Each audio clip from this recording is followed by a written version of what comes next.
源氏物語 9-1 車争い。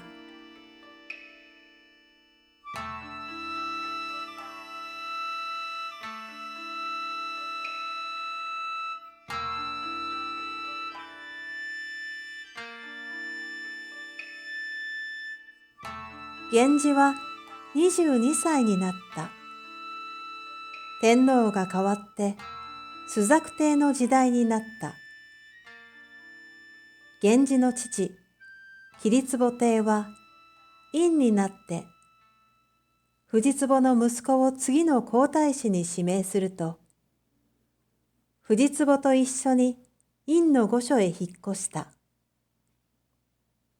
朱雀帝の母は宮中に残ったから、その父、右大臣の力が強くなった。それで、院は源氏に皇太子の後見を頼んだ。源氏は複雑だったが、嬉しかった。しかし、藤壺に会うことがもっと難しくなったから、やる気がなくなった。あちこちにいる恋人たちに会いに行くことも少なくなった。天皇が変わると西宮も変わる。西宮は伊勢の神宮の巫女で、天皇の血筋の独身女性でなければならない。新しい西宮は六条の宮須所の娘が選ばれた。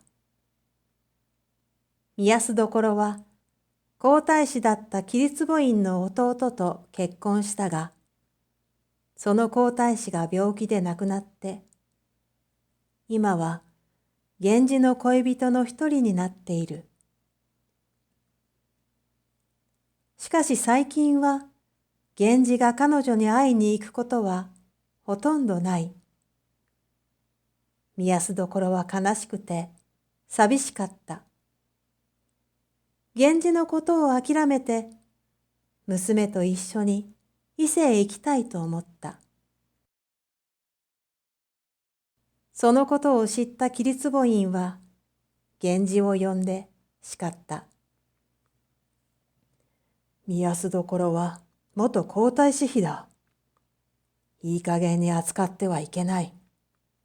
もっと大切にしなさい。源氏は居心地が悪かった。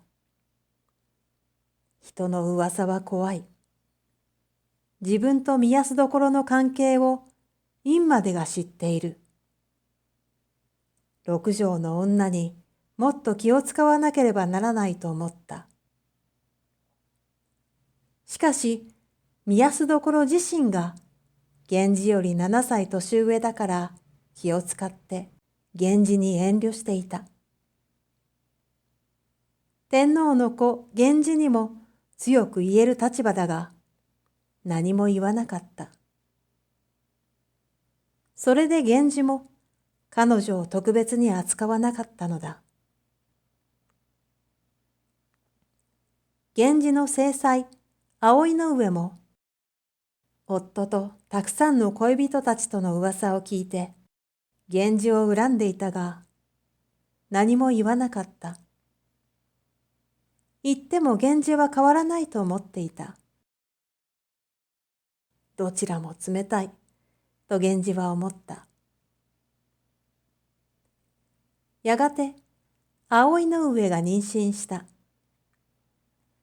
いつも完璧すぎて冷たかった妻が、初めての妊娠で不安になって、自分に弱みを見せたり、頼ってきたりしたから、源氏は妻を愛おしく思い始めた。それで、六条の女に気を使う暇はなくなった。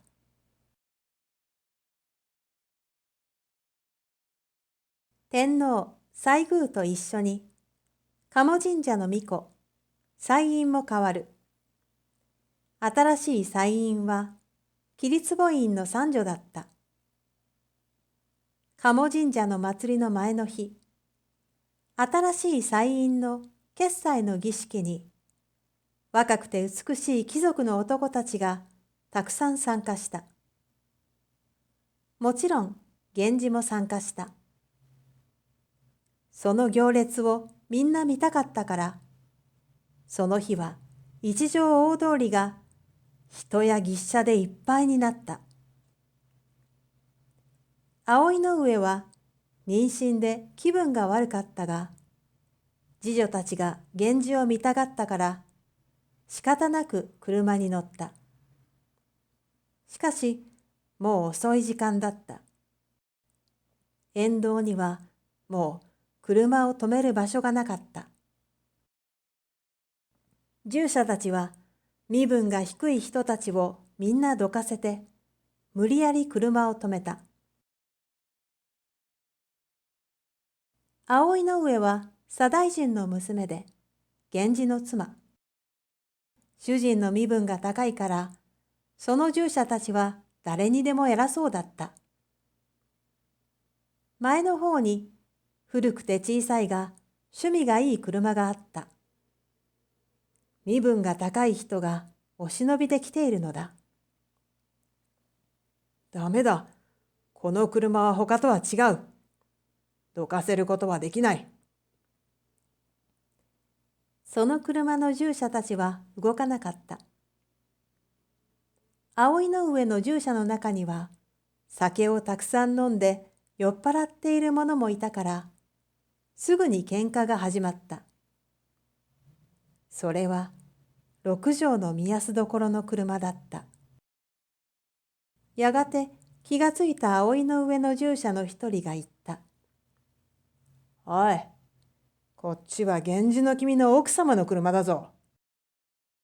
廃人ごときが偉そうにするな。見やすどころは車の中で絶句した。お忍びできたのに、なんという屈辱。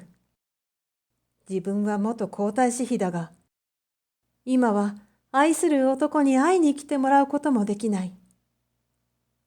こんなところに隠れてきてまで彼の愛を求めている自分を、正妻が見つけて笑っているのだと思った。葵の上の従者たちは、見やすどころの車を壊して、後ろの方へ押しやった。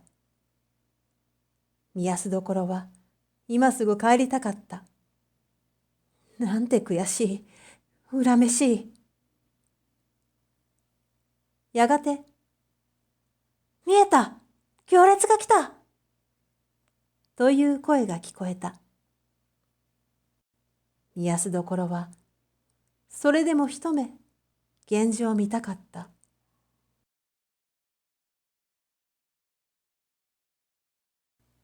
源氏は馬の上から沿道の人たちを見ていた。いくつか恋人たちの車を見つけて笑顔を見せた。葵の上の豪華な車はすぐわかった。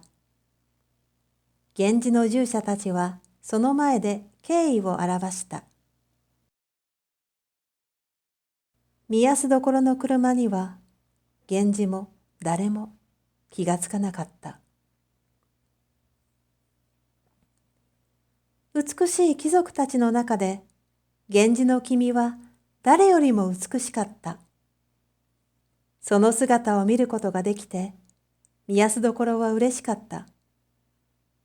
しかし、正妻から受けた屈辱を思うと、壊れた車の中で涙がこぼれた。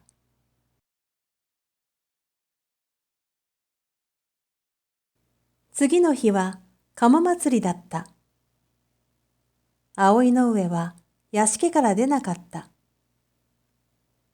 源氏は前の日の喧嘩のことを聞いて、見やすどころがかわいそうだと思った。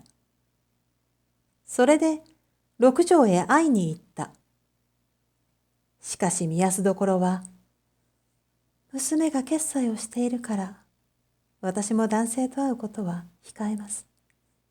と言って会ってくれなかった。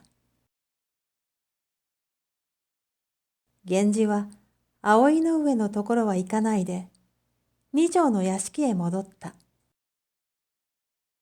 かわいい紫の君を牛車に乗せて、一緒に祭りを見に行った。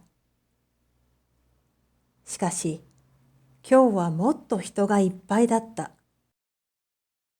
車を止める場所を探していると、ちょうどいい場所に止まっている車から女が扇で彼を呼んだ。源氏はその隣に車を寄せた。ありがとう。でも、どうしてこんなにいい場所を取ることができたんですか？羨ましい。と源氏が言うと、女は扇に和歌を書いて彼に渡した。ああ、悔しい。あなたに会える今日を楽しみに待っていたのに。あなたは他の女を連れているのね。源氏の牛車は、水の下から紫の君の着物の裾がちょっと見えている。源氏の恋人の一人が乗っていることは明らかだった。二条の秘密の恋人だろうとみんな噂した。そんな車を横に呼んだ女性も誰だろうかとみんな注目していた。源氏は扇の字を見てすぐわかった。内志之助だ。もう65歳くらいだが、相変わらず元気な女性だ。彼女だったら、女連れの車で隣にいても、変な噂を心配しなくていいだろう。それはそれで、ちょっとつまらないな、と源氏は思ったが、自分への愛をまっすぐ言葉にしてくれる女性と一緒にいるのは悪くなかった。